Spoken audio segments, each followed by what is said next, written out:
أعوذ بالله من الشيطان الرجيم.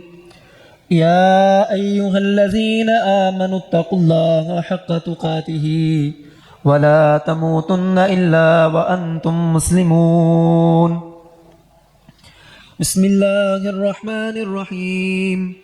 يا أيها الناس اتقوا ربكم الذي خلقكم من نفس واحدة وخلق منها زوجها وبث منهما رجالا كثيرا ونساء واتقوا الله الذي تساءلون به والأرحام إن الله كان عليكم رقيبا. يا أيها الذين آمنوا اتقوا الله وقولوا قولا سديدا يصلح لكم أعمالكم ويغفر لكم ذنوبكم ومن يطع الله ورسوله فقد فاز فوزا عظيما.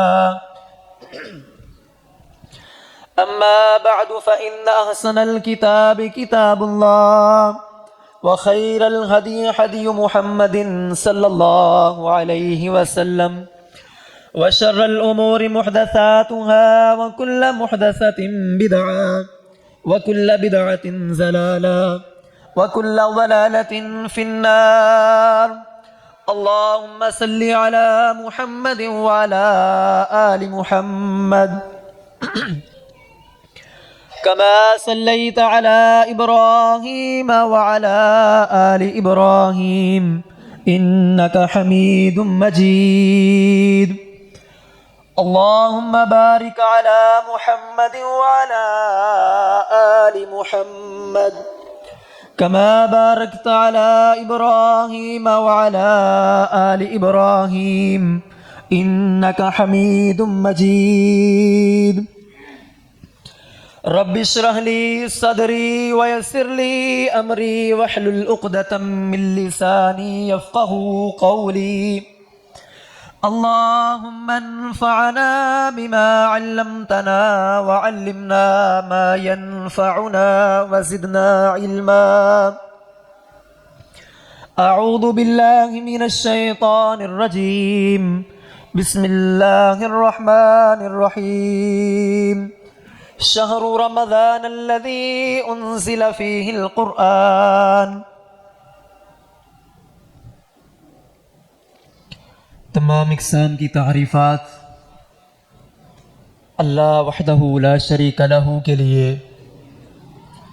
جو اللہ رب العزت ساری کائنات کا خالق و مالک، رازق اور قادر ہے. ان گنت لا تعداد درود و سلام امام الانبیاء سید الرسل خاتم المرسلین امام اعظم سید و ولد آدم جناب محمد الرسول اللہ صلی اللہ علیہ وآلہ وسلم کی ذات طیبہ پر حضرات گرامی قدر ماہ رمضان کی آمد ہے. دعا ہے کہ اللہ رب العزت ہمیں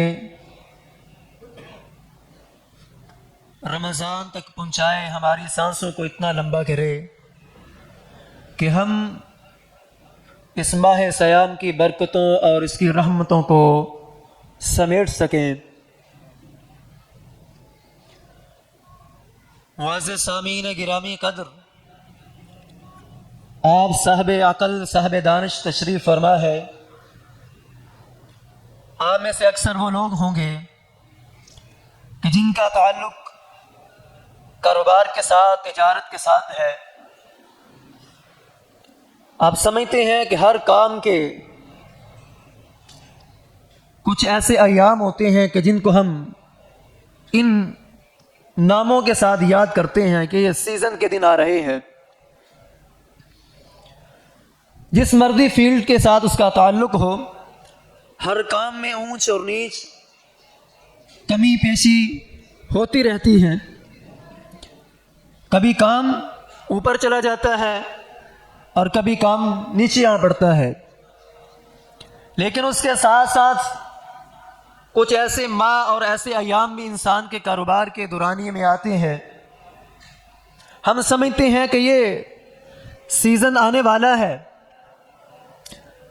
اور ہم یہ سیزن اس طرح لگائیں گے کہ بقیہ ایام میں جو کمیاں کوتاہیاں رہ گئی ہیں، جو ہمیں لاس اور نقصان ہوا ہے، اس سیزن کے ایام میں ہم محنت کر کے کوشش کر کے اپنے اس نقصان کو پورا کر لیں گے۔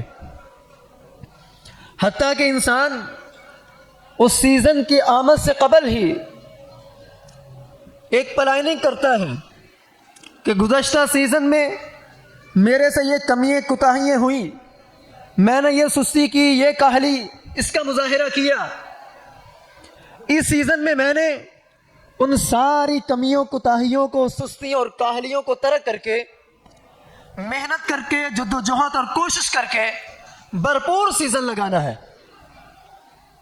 انسان وہ پوری پلاننگ کرتا ہے۔ حضرات اسی طرح یہ ماہ رمضان، ماہ سیام، جس کی آمد ہے، یہ بھی اللہ رب العزت کی طرف سے ہمیں ملنے والا ایک سیزن ہے۔ یہ مومن، اللہ کے اوپر ایمان اور یقین رکھنے والے اس بندے کے لیے بہت بڑا نیکیوں کو حاصل کرنے کا سیزن ہے۔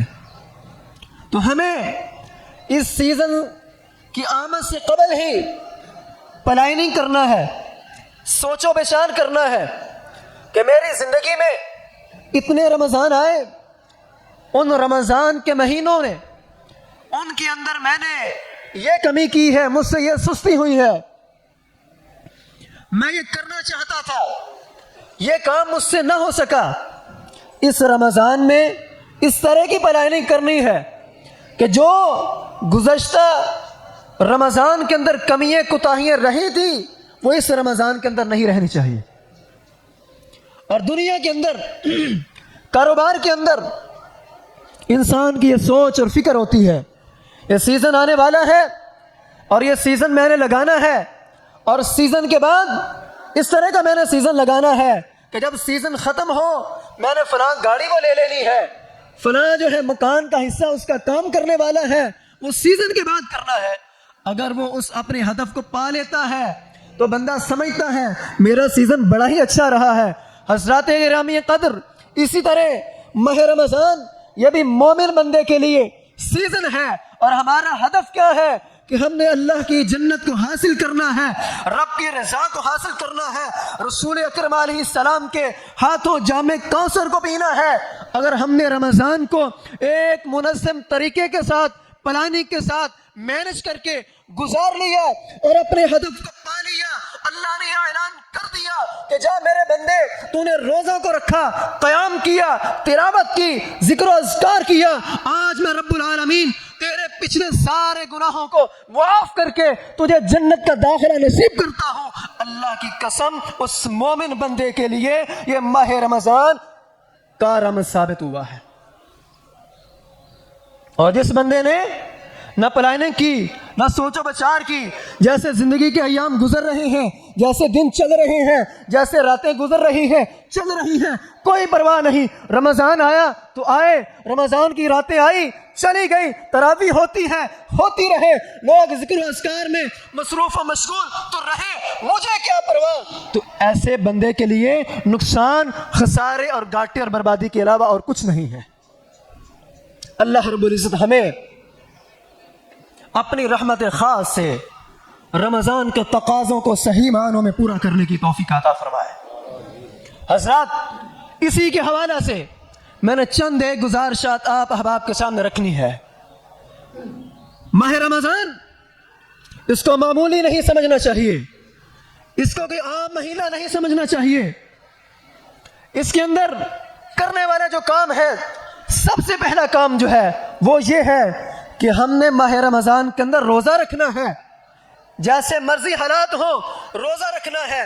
انسان محنت کرتا ہے، مزدوری کرتا ہے، مشقت کرتا ہے، وہ بڑا ہی مشقت طلب اس کا کام ہے، اس کے باوجود بھی روزہ نہیں چھوڑنا، ماں سوائے سفر کے یا ایسی بیماری کے جس کے اندر انسان روزہ نہیں رکھ سکتا۔ انسان اپنے گھر میں موجود ہے، صحت مند ہے، تو اس کے اوپر لازم ہے فمن شہید منکم الشہر فلیصمہ، کہ وہ ماہ رمضان کے روزے رکھے۔ اگر انسان روزہ نہیں رکھتا تو کتنا بڑا نقصان ہے، کتنا بڑا گھاٹا ہے۔ آئیے نبی کائنات صلی اللہ علیہ وآلہ وسلم سے پوچھتے ہیں، آپ اپنی زبان نبوت سے ارشاد فرماتے ہیں، آپ کیا فرماتے ہیں؟ میں رات سویا ہوا تھا، میرے پاس دو فرشتے آئے اور مجھے لے کر چل پڑے، دور دراز لے گئے۔ ایک پہاڑ آتا ہے، اور پہاڑ دو طرح کے ہوتے ہیں، ایک پہاڑ ہوتا ہے جو ترچھا ہوتا ہے، اور ایک وہ ہوتا ہے جو آسمان کی بلندیوں کو چھو رہا ہوتا ہے کہ انسان اس کی طرف نگاہ اٹھائے تو اس کی پگڑی اور دستار نیچے گر رہی ہوتی ہے۔ اللہ کے نبی علیہ السلام فرماتے ہیں ایک اونچا پہاڑ جو بہت ہی اونچا تھا اس کے پاس لے گئے، مجھے کہنے لگے اسعد یا محمد صلی اللہ علیہ وسلم، اس پہاڑ کے اوپر چڑھیے۔ میں نے کہا میں اس پہاڑ کے اوپر چڑھنے کی طاقت نہیں رکھتا۔ حالانکہ اللہ کے نبی علیہ السلام مکہ معظمہ میں پیدا ہوئے، مکہ معظمہ کے اندر جمع ہوئے، جو ہے ہی پہاڑی علاقہ۔ آپ کیا فرماتے ہیں؟ یہ پہاڑ بڑا اونچا ہے، میں اس کے اوپر چڑھ نہیں سکتا۔ کہنے لگے چڑھنا تو ضرور ہے، ہم آپ کو سہارا دیتے ہیں۔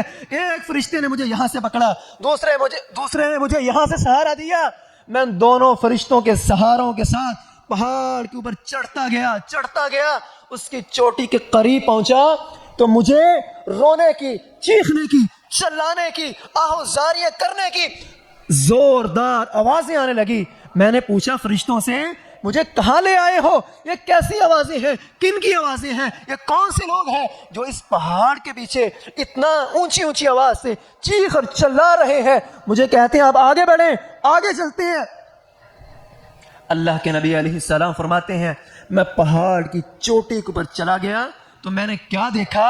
کچھ لوگ ایسے ہیں ان کو الٹا لٹکایا گیا ہے، پاؤں ان کے آسمان کی طرف اوپر کو ہیں اور ان کے ہاتھ کھلے ہوئے ہیں، ان کا چہرہ، سر اور منہ وہ نیچے کی جانب ہے، اور میں نے دیکھا ان کے منہ جو ہے یہاں سے خون کے فوارے نکل رہے ہیں، خون کے فوارے چھوٹ رہے ہیں، وہ اس وجہ سے کہ ان کے چہروں کو چیرا گیا تھا۔ میں نے پوچھا یہ کون سے لوگ ہیں کہ جن کو اتنا دردناک عذاب دیا جا رہا ہے، اتنی شدید قسم کی سزا دی جا رہی ہے؟ یہ کون سے لوگ ہیں کہ جن کے ساتھ یہ کام کیا جا رہا ہے؟ فرشتوں نے کہا یہ آپ کی امت کے وہ بد نصیب لوگ ہیں جو رمضان کے روزے نہیں رکھا کرتے تھے۔ اللہ تعالی ہم سب کو محفوظ فرمائے۔ اس لیے رمضان کے اندر سب سے پہلا کرنے والا کام روزہ رکھنا ہے۔ محنت انسان کرتا ہے، وہ 8 گھنٹے کام کرتا تھا، یار 4 کر لے گزارا ہو جائے گا، 2 روٹیاں کھاتا تھا 1 کھا لے گزارا ہو جائے گا، تو بھوکا نہیں مر جائے گا۔ اور اگر تو نے اس وجہ سے روزہ چھوڑ دیا تو مرنے کے بعد یہ عذاب کا سلسلہ شروع ہونے والا ہے اور قیامت تک یہ کام جاری اور ساری رہے گا۔ وہ معروف زمانہ حدیث مبارکہ کہ نبی صلی اللہ علیہ وسلم منبر پر جلوہ افروز ہوئے، آپ نے کہا آمین آمین آمین۔ صحابہ کرام نے کہا اللہ کے نبی علیہ السلام آپ فضول تو بولتے ہی نہیں، آپ جب بھی بات کرتے ہیں آپ کی بات با مقصد ہوتی ہے۔ آج ہم نے ایک نیا کام دیکھا ہے جو اس سے قبل ہمیں دیکھنے کو نہیں ملا۔ آپ ممبر کے اوپر چڑھے، آپ نے آمین کہا، پھر آمین کہا، پھر آمین کہا۔ اس کی وجہ سبب اور علت کیا ہے؟ اللہ کے نبی علیہ السلام فرماتے ہیں میرے پاس سید الملائکہ جبریل امین آئے اور ان نے 3 بندوں کے متعلق بد دعا کی اور میں نے آمین کہہ دیا، اور ان میں سے ایک وہ بد نصیب انسان کہ جس کی زندگی میں ماہ رمضان آیا، اللہ کی رحمتیں نازل ہونا شروع ہو گئی، لیکن اس نے اللہ کی رحمتوں کو سمیٹنے کی کوشش نہ کی۔ اللہ کی رحمت کا دریا بہ رہا تھا لیکن اس بد نصیب نے اس کے اندر غوطہ زن ہونے کی کوشش ہی نہیں کی، اس نے روزہ چک کر کے نہیں دیکھا۔ فرمایا جبریل نے کہا اللہ تعالیٰ اس کو ہلاک کر دے، اس کے لیے ہلاکت ہے، اللہ اس کو تباہ و برباد کر دے۔ جبریل نے بد دعا کی، میں نے بھی آمین کہہ دیا ہے۔ حضرات یہاں پر 2 باتیں ہیں۔ بڑی ہی قابل غور ہے۔ پہلی بات کہ فرشتہ آسمان سے اپنی مرضی کے ساتھ زمین کے اوپر آتا نہیں ہے۔ حدیث کے اندر بھی دلیل ہے اور قرآن کے اندر بھی ہے۔ قرآن کے اندر بھی اللہ کہتے ہیں کہ فرشتے اپنی مرضی کے ساتھ زمین کے اوپر نہیں آتے، اور حدیث کے اندر اللہ کے نبی علیہ السلام نے سید الملائکہ جبریل امین سے کہا آپ تھوڑا جلدی میرے پاس آیا کریں، میں آپ سے اداس ہو جاتا ہوں، یوں کہہ لیجیے۔ تو جبریل امین کہتے کہ ہم اللہ کے حکم کے پابند ہیں، اپنی مرضی سے ہم نہیں آتے۔ اس سے معلوم یہ ہوتا ہے کہ فرشتوں کا سردار سید الملائکہ جبریل امین آسمان سے مسجد نبوی میں آتے ہیں، منبر کے پاس آتے ہیں اور یہ بد دعا کرتے ہیں اپنی مرضی سے نہیں آئے بلکہ رب کی مرضی کے ساتھ آئے۔ اور دوسری بات، صحابہ کا ایمان دیکھیے، ان کا آپ علیہ السلام پر یقین دیکھیے۔ انہوں نے یہ نہیں کہا ہمیں آپ کی آمین کہنے کی تو آواز آئی ہے لیکن جبریل کی بد دعا کرنے کی آواز نہیں آئی۔ ان کا ایمان کیا ہے، ان کا یقین کیا ہے؟ جو امام کائنات علیہ السلام نے فرما دیا سو فرما دیا، وہ حق ہے، وہ سچ ہے۔ دنیا ادھر سے ادھر ہو سکتی ہے لیکن کائنات علیہ السلام کی بات وہ غلط نہیں ہو سکتی۔ تو سب سے پہلا کام کیا ہے؟ روزہ رکھنا ہے۔ اللہ کے نبی علیہ السلام کے پاس سیدنا ابو ہریرہ کہتے ہیں ایک شخص آیا اور آ کر کیا کہتا ہے، اللہ کے نبی علیہ السلام آپ مجھے کوئی ایسا عمل بتائیے وہ میں کام کروں تو اللہ تعالیٰ مجھے جنت کا داخلہ نصیب کرتے۔ ایسا کام بتائیں جس کے کرنے کی وجہ سے آپ نے پہلے سنا روزہ چھوڑنے کا نقصان، اب روزہ رکھنے کا فائدہ کیا ہے؟ یہ صحابی آتا ہے اور آ کر عرض کرتا ہے اللہ کے حبیب علیہ السلام آپ مجھے ایسے عمل کے متعلق بتائیے جو میں اپنی زندگی میں نافذ کر لوں اور وہ کام کرنے کی وجہ سے اللہ رب العزت مجھے جنت کا داخلہ نصیب فرما دے۔ اللہ کے حبیب علیہ السلام کیا فرماتے ہیں؟ تعبد اللہ ولا تشرک بہ شیئا، ہمیشہ تو نے اللہ کی بندگی کرنی ہے، عبادت اللہ کی کرنی ہے، ہمیشہ پکارنا اللہ کو ہے، داتا درد صغیر اللہ کو سمجھنا ہے، اولاد دینے والا اللہ کو جاننا ہے، رزق کا مالک اولاد دینے والا اللہ کو سمجھنا ہے، عبادت اللہ کی کرنی ہے اور اس کے ساتھ کسی کو شریک نہیں ٹھہرانا۔ اور وَتُقِيمِ الصَّلَاةِ الْمَكْتُوبَةَ، جو میرے رب نے تیرے اوپر 5 نمازیں فرض کی ہیں ان کو نہیں چھوڑنا۔ بلکہ دوسری حدیث کے اندر ہے اللہ کے نبی علیہ السلام کیا فرماتے ہیں، ایک صحابی کو نصیحت فرمائی کہ میرے صحابی اگر تجھے جلا دیا جائے، تیرے ٹکڑے ٹکڑے کر دیے جائے، تو نے اللہ کے ساتھ شرک نہیں کرنا اور فرض نماز کو نہیں چھوڑنا۔ یہاں پر بھی یہ بات دہرائی، عبادت اللہ کی، اللہ کے ساتھ شرک نہیں کرنا، نماز اس کو نہیں چھوڑنا۔ وَتُؤَدِّي الزَّكَاةَ الْمَفْرُوضَةَ، اگر تیرا مال نصاب کو پہنچتا ہے تو تو نے زکوٰۃ ادا کرنی ہے۔ وَتَصُومُ رمضان، اور تیری زندگی میں اگر ماہ رمضان آتا ہے اس کی قدر کرنی ہے، اس کے روزے رکھنے ہیں۔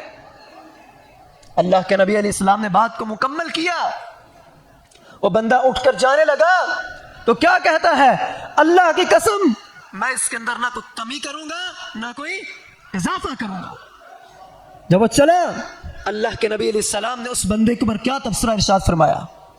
آپ فرماتے ہیں اَن يَنْصُرَ إِلَىٰ رَجُلٌ مِّنْ أَهْلِ الْجَنَّةِ، میرے اصحاب تم میں سے اگر کوئی شخص جنتی بندے کو دیکھنا چاہتا ہے تو وہ اس بندے کو دیکھ لے، یہ جنتی بندہ ہے۔ کس وجہ سے؟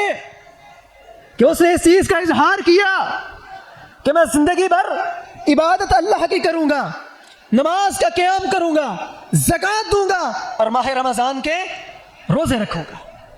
ایک اور شخص آتا ہے اور آ کر وہ خود ہی کہتا ہے اللہ کے نبی علیہ السلام اگر میں اللہ کی بندگی کروں، نماز کا قیام کروں، زکوٰۃ ادا کروں اور ماہ رمضان کے روزے رکھوں تو اللہ کے نبی علیہ السلام مجھے بتائیے میرے بارے آپ کا کیا خیال ہے، اللہ میرے ساتھ کیا سلوک کرے گا؟ اللہ کے نبی علیہ السلام فرماتے ہیں اگر تو اللہ کی عبادت کرتا ہے، فرض نماز کا قیام کرتا ہے، زکوٰۃ ادا کرتا ہے، ماہ رمضان کے روزے رکھتا ہے تو میں محمد رسول اللہ صلی اللہ علیہ وسلم یہ فتویٰ دیتا ہوں، قیامت کا دن ہوگا، اللہ رب العزت تجھے انبیاء اور صدیقین شہداء کی صفوں کے اندر کھڑا کر دے گا۔ قیامت کے دن یہ صفیں لگی ہوں گی، یہ انبیاء کرام کی صف ہے، یہ صدیقین کی صف ہے، یہ شہداء کی صف ہے، یہ صالحین اولیاء کرام کی صف ہے۔ فرمایا جو بندہ یہ کام کرتا ہے اللہ تعالیٰ قیامت کے دن اس کو نبیوں اور صدیقین شہداء کی صفوں میں اندر کھڑا کرے گا۔ اور مسند احمد میں، سنن ابن ماجہ میں ایک روایت ہے جس سے رمضان کی فضیلت مزید اجاگر ہوتی ہے۔ دو دوست اللہ کے نبی علیہ السلام کی خدمت میں حاضر ہوئے، اکٹھے آئے، آپ کے ہاتھ پر بیعت کی، اسلام قبول کیا، مسلمان ہو گئے، اسلام میں داخل ہوئے۔ دونوں نے نمازوں کو شروع کر دیا، قیام کرنا شروع کر دیا، عبادات میں مصروف ہو گئے۔ کرتے کرتے حی علی الجہاد کی آواز بلند ہوتی ہے، اللہ کے نبی علیہ السلام کے ساتھ یہ بھی میدان جہاد کے اندر شامل ہو جاتے ہیں، اور ان دونوں میں سے ایک بندہ لڑتے ہوئے، جہاد کرتے ہوئے، قتال کرتے ہوئے اعلی کلمت اللہ کے لیے جام شہادت نوش کر جاتا ہے،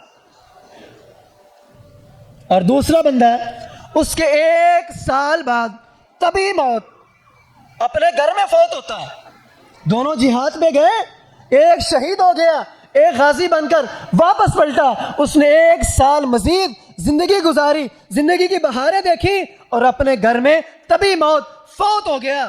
صحابی رسول طلحہ بن عبید اللہ یہ 10 مبشرہ میں سے ہے، یہ کہتے ہیں میں نے خواب دیکھا، خواب میں میں کیا دیکھتا ہوں، جو اپنے گھر میں بستر کے اوپر طبی موت فوت ہو رہا ہے، اللہ نے اس کو جنت میں پہلے داخل کر دیا ہے۔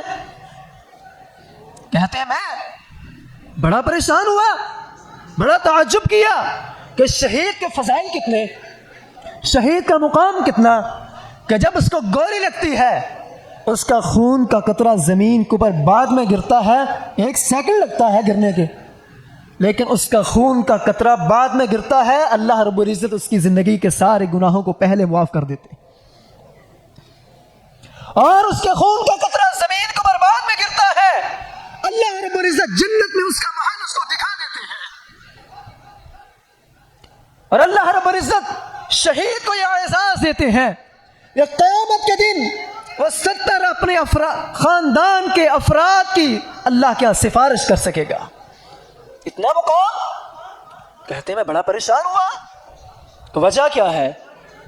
صبح اللہ کے نبی علیہ السلام کی خدمت میں حاضر ہوئے، نماز فجر کو ادا کیا، اپنے خواب کو سامنے رکھا، کہا اللہ کے حبیب علیہ السلام میں بڑے پریشان ہوا ہوں۔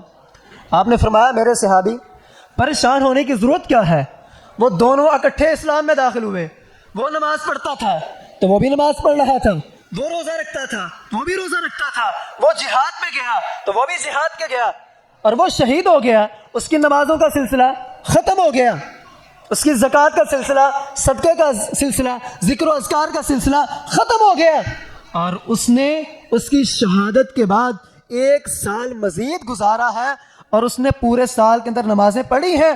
ہاں یا رسول اللہ، اس نے نمازیں پڑھی ہیں، اس کی زندگی میں رمضان آیا ہے۔ فرمایا یا رسول اللہ، اس کی زندگی میں رمضان آیا ہے۔ فرمایا اس نے رمضان کے روزے رکھے ہیں۔ فرمایا ہاں اس نے رمضان کے روزے رکھے ہیں۔ فرمایا پھر تعجب کی کون سی بات ہے، ان نمازوں کی وجہ سے، اس رمضان کے روزے رکھنے کی وجہ سے اللہ رب العزت نے اس کے درجے کو مزید بلند کر دیا۔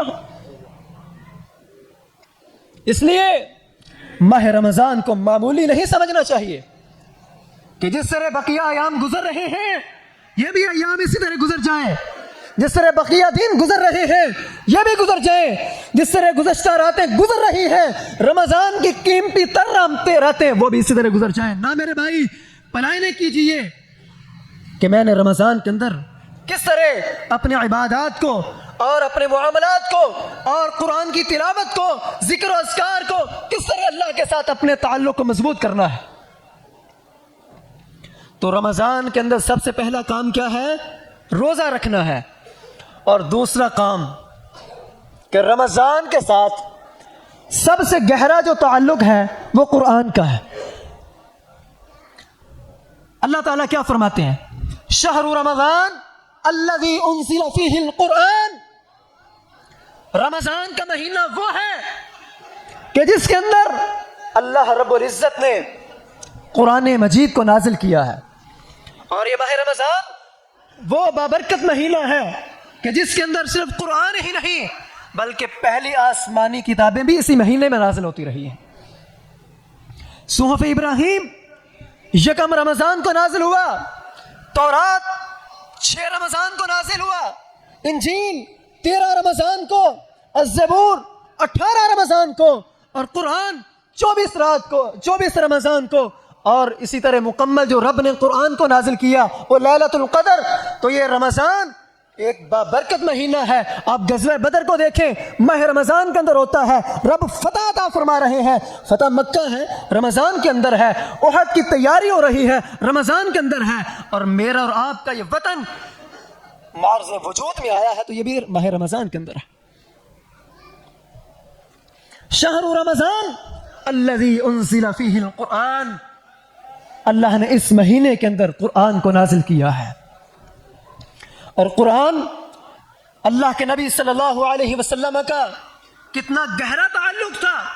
آپ علیہ السلام بقیہ ایام میں بھی قرآن پڑھتے، لیکن رمضان کے اندر اہتمام کرتے، دور کیا کرتے۔ جبریل امین آسمان سے ہر رمضان آتے، نبی علیہ السلام سے قرآن سنا کرتے، اپنا قرآن نبی علیہ السلام کو سنایا کرتے۔ یعنی آپ کی زندگی کا یہ معمول رہا، ہر رمضان جبریل امین کو قرآن سناتے، جبریل سے قرآن سنتے، اور ایک سال ایسا بھی ہوا جو آپ کی زندگی کا آخری سال تھا، اللہ کے نبی علیہ السلام نے جبریل امین کے ساتھ قرآن کا جو دور کیا وہ ایک نہیں تھا بلکہ ڈبل دور تھا، 2 باریں سنتے، 2 باریں سناتے۔ آئیے حضرات آج ہم اپنے آپ کو دیکھیں، اپنا محاسبہ کریں، میری زندگی کے جو رمضان گزرے ہیں ان کے اندر میرا قرآن کے ساتھ کتنا تعلق تھا، میں نے قرآن کو رمضان کے اندر کتنی مرتبہ پڑھا ہے۔ حالانکہ اتنا بڑا اعزاز ہے جو بندہ قرآن کا ایک حرف پڑھتا ہے، صرف ایک حرف پڑھتا ہے۔ عبداللہ ابن مسعود رضی اللہ تعالی عنہما بیان کرتے ہیں، نبی کائنات صلی اللہ علیہ وآلہ وسلم فرماتے ہیں، من قرأ حرفا من کتاب اللہ، جس بندے نے قرآن کا ایک حرف پڑھا اللہ رب العزت اس کو ایک حرف کے پڑھنے کے بدلے میں 10 نیکی عطا فرماتے ہیں۔ اور خود ہی اللہ کے نبی علیہ السلام نے اس چیز کی بھی وضاحت فرما دی، فرمایا لا اقول الف لام میم حرف، میں یہ نہیں کہتا کہ الف لام میم ایک حرف ہے، بلکہ الف حرف، لام حرف، میم حرف۔ مطلب کیا ہے کہ جو بندہ قرآن پڑھتا ہے ثواب کی نیت سے، اللہ کی رضا کے لیے، اگر اتنا ہی پڑھتا ہے الف لام میم، اللہ رب العزت اس کے نامہ اعمال میں 30 نیکیوں کو درج فرما دیتے ہیں۔ آپ ذرا قرآن کی چھوٹی چھوٹی جو صورتیں ہیں ان کے حروف کو گن کر تو دیکھیے، آپ حیران رہ جائیں گے کہ قرآن پڑھنے کی وجہ سے اللہ تعالیٰ انسان کے نامہ اعمال میں کتنی نیکیوں کو درج فرما دیتے ہیں۔ قرآن مجید کی سب سے مختصر ترین جو اور چھوٹی ترین صورت ہے سورہ کوثر ہے۔ سورہ کوثر کے 43 حروف ہیں، جو بندہ صرف یہ پڑھتا ہے انا اعطیناک الکوثر فصل لربک وانحر ان شانئک هو الابتر، جب وہ یہ پڑھ کر فارغ ہوتا ہے اللہ رب العزت کی طرف سے فرشتے اس کے نامہ اعمال میں 430 نیکی لکھ دیتے ہیں۔ اور جو بندہ جو اس سے بڑی صورت ہے وہ سورۃ الاخلاص ہے، پڑھتا ہے قل هو اللہ احد اللہ الصمد لم یلد ولم یولد ولم یکن له کفوا احد، صرف اتنا پڑھتا ہے۔ اس سورت کے 47 حروف ہیں، یہ پڑھ کر وہ فارغ ہوتا ہے، اللہ رب العزت کے فرشتے اس کے نامہ اعمال میں 470 نیکیوں کو لکھ دیتے۔ آگے بڑھیے، میں معروف 3-4 صورتیں جو ہیں ان کی مثالیں دے کر بات کو آگے بڑھاتا ہوں۔ جو بندہ سورۃ الفاتحہ کو پڑھتا ہے صرف سورۃ الفاتحہ کو پڑھتا ہے، 140 اس کے حروف ہیں، جب وہ یہ پڑھ کر فارغ ہوتا ہے اللہ رب العزت کے فرشتے اس کے نامہ اعمال میں 1400 نیکیوں کو نقل کر دیتے۔ جو بندہ سورۃ الملک کو پڑھتا ہے، یہ انسان کو ہر رات سونے سے پہلے پڑھنی چاہیے۔ نبی علیہ السلام نے اس کی فضیلت بھی بیان کی اور آپ کی زندگی بھر کا یہ عمل بھی تھا۔ سورۃ الملک کو ہر روز پڑھتا ہے، جب بھی وہ پڑھتا ہے، جب وہ سورۃ الملک کو پڑھ کر فارغ ہوتا ہے اللہ رب العزت اس کے نامہ اعمال میں 13,180 نیکیوں کو درج فرما دیتے۔ سورۃ الرحمن کو پڑھتا ہے، اس سورت کے 1585 حروف ہیں، جب یہ پڑھ کر فارغ ہوتا ہے اللہ کے مقرب فرشتے جن کی رب نے ڈیوٹی لگائی ہے، کرامن کاتبین، انسان کے ہر عمل کو وہ نوٹ کر رہے ہیں، جب وہ پڑھ کر فارغ ہوتا ہے تو وہ فرشتے اس کے نامہ اعمال میں 15,850 نیکی لکھ دیتے ہیں، جو بندہ صرف اور صرف سورۃ الرحمن کی تلاوت کر کے فارغ ہوتا ہے۔ اور جو بندہ سورۃ یاسین کو پڑھ لیتا ہے 2,988 حروف اس کے، جب وہ پڑھ کر فارغ ہوتا ہے تو اللہ رب العزت کے فرشتے 29,880 نیکی اس کے نامہ اعمال میں درج کر دیتے۔ اب کس کس سورت کا 114 صورتیں ہیں، کس کس کا ہم یہاں پہ حساب لگائیں؟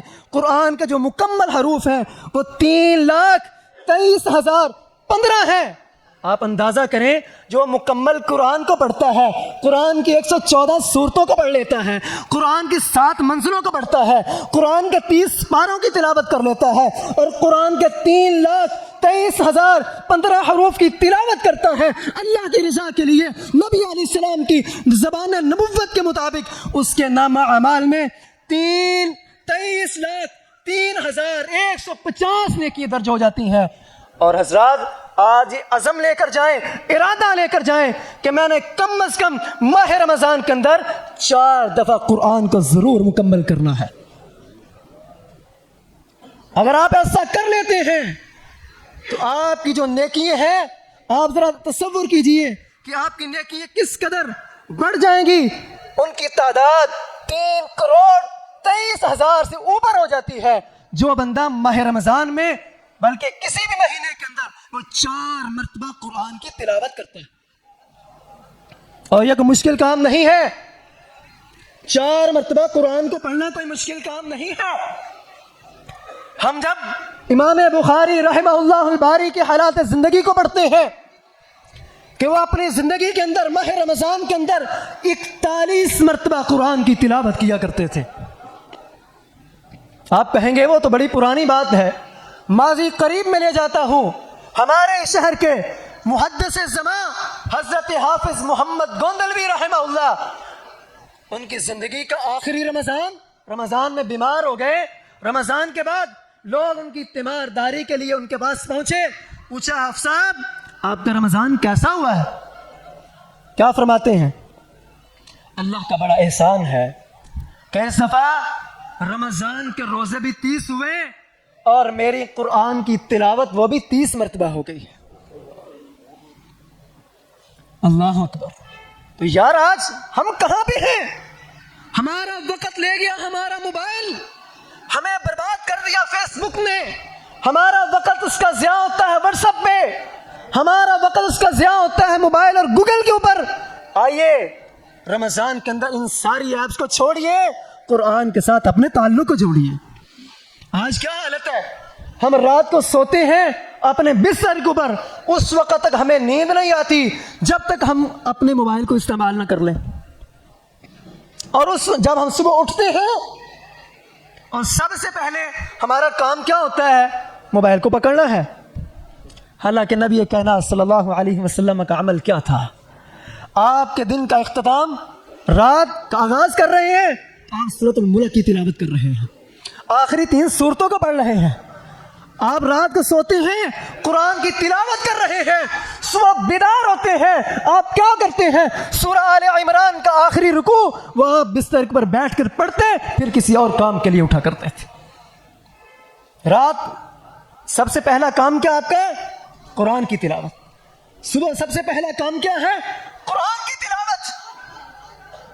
اور یہ قرآن اور روزہ قیامت کا دن ہوگا، قیامت کا دن ہوگا، حساب شروع نہیں ہو رہا ہوگا، لوگ جائیں گے سیدنا آدم علیہ السلام کے پاس، کیا ساری اولاد کے باپ ہیں، اللہ سے سفارش کریں کہ حساب شروع ہو جائے۔ سیدنا آدم کہیں گے آج ہمارا رب بہت غصے میں ہے، آپ ابراہیم کے پاس چلے جائیں، نوح کے پاس چلے جائیں، میں سفارش نہیں کر سکتا۔ مختصر یہ کہ یہ سلسلہ چلتا چلتا اللہ کے نبی علیہ السلام سفارش کریں گے، حساب کتاب شروع ہوگا، اور عالم یہ ہوگا، حدیث کے اندر آتا ہے انسان کھڑا ہے اپنے قدموں کو حرکت نہیں دے سکے گا، اپنی مرضی سے اپنے پاؤں کو ہلا نہیں سکے گا، اور انسان کو اپنی جان کے لالے پڑے ہوئے ہوں گے، میرے ساتھ کیا ہونے والا ہے پتہ نہیں، میرے نامہ اعمال جو ہے میرے دائیں ہاتھ میں ملنا ہے، بائیں ہاتھ میں ملنا ہے، میں نے جنت میں جانا ہے، جہنم میں جانا ہے، کیا فیصلہ ہونے والا ہے؟ ہر انسان پریشان ہوگا، حتیٰ کہ انبیاء کرام وہ بھی پریشان ہوں گے۔ ایسے میں جس کو بھی آواز پڑے گی وہ حاضر ہوگا، ادھر ادھر ہونے کی، بھاگنے کی جرت کسی کو نہیں ہوگی۔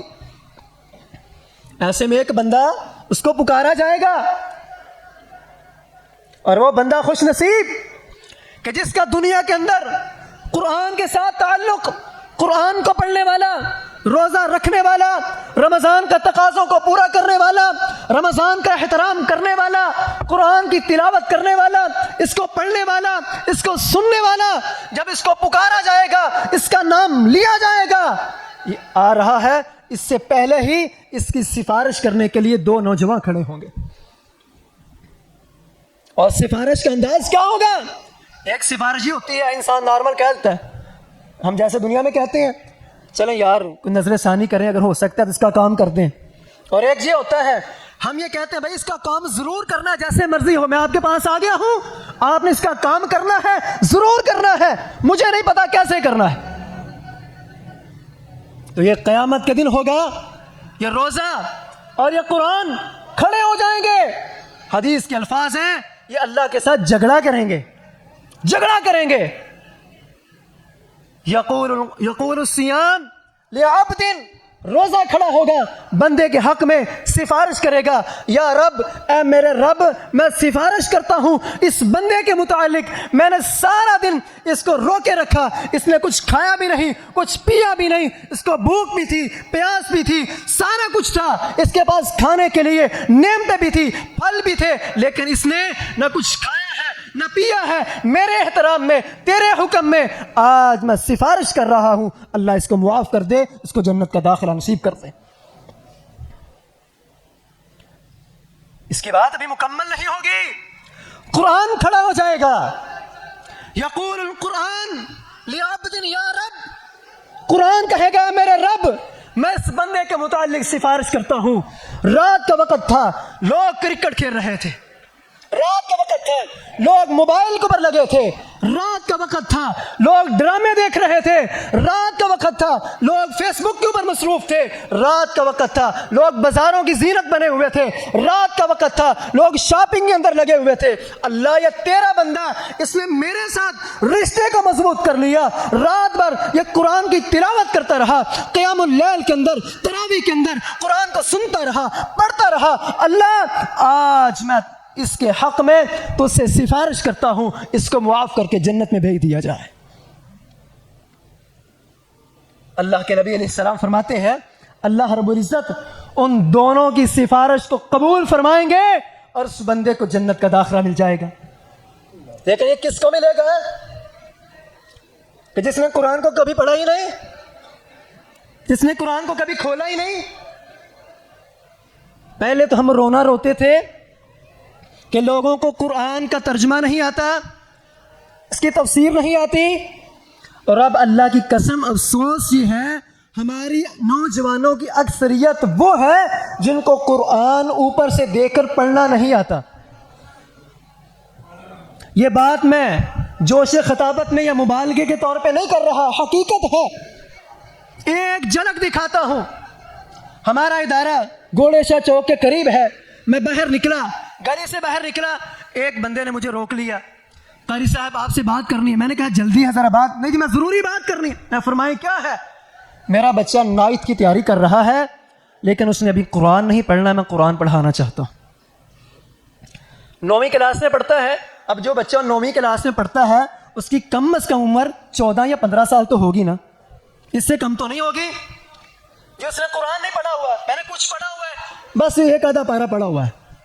اور دکھ کی جو بات ہے نا, وہ بندہ کو دنیا دار نہیں تھا. میرے سے بڑی ماشاءاللہ اس کی داڑھی تھی, اور میرا یقین ہے کہ وہ 5 وقت کا نمازی بھی ہے. اور اس کے دادا محترم وہ بھی کوئی دنیا دار نہیں تھے, بلکہ وہ ایک تبلیغی جماعت کے ممبر ہیں گجرانوالہ.